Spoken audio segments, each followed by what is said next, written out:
We must have unrelenting vigor and tenacity of purpose to defeat the left into triumph so generations ahead of us can be the beneficiaries. We just need our swagger back. Left-wingers, we're coming for you. Hey, I mean, these guys, they're out trying to control our minds and our worlds, and you know what? They're actually winning. We gotta fight back. How come they're winning? I know, it's because we're out trying to feed our kids and buy cat food for our cats, right? I mean, we're working every day.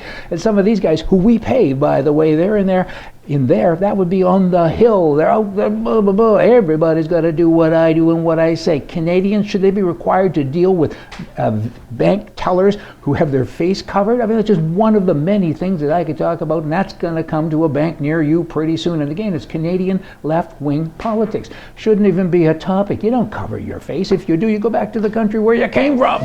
You shouldn't do it here. And now they're saying you can actually get a job in a bank.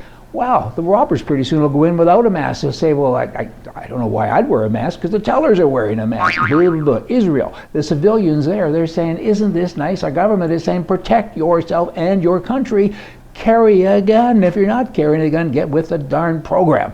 And they're saying, okay, we can do that, and most of them do. I mean, you go into a country like Canada, you got the politicians there saying, eek, nobody should have a gun except the guys at Brinks guys, they look after money. We don't care about how you live. We want to protect money, and we want to protect me. I'm a politician. I want people around me with a gun, but nobody else should have one.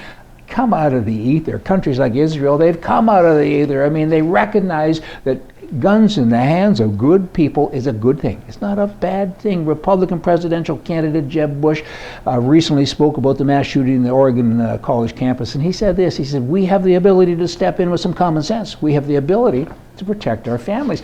And the rest of the conversation that he had with reporters clearly indicated that what he was referring to is that good guys need to be armed, and then bad things don't happen. Now, let's roll over to the President of the United States, Mr. Obama. He spoke before a crowd in Hollywood recently, and there he told everybody, few of them who own guns, but they do, of course, have bodyguards who have guns. He told them this: it's easier to buy a gun in America than it is to buy a book. He really said that. I mean, this is just shocking. And the press is repeating this across the nation. Good grief, this is only true if you've never bought a gun or a book.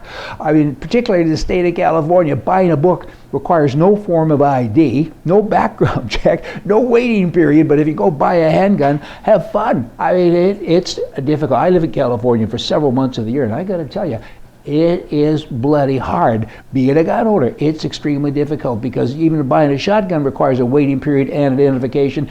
You know, don't let facts get in your way, though, Mr. President. I mean, it ain't buying a book. That's kind of easy. I bought a book just the other day. I just walked in and gave money and left the store. Who would have thunk it? Y'all come back tomorrow. Gonna have more for you from the right. See ya.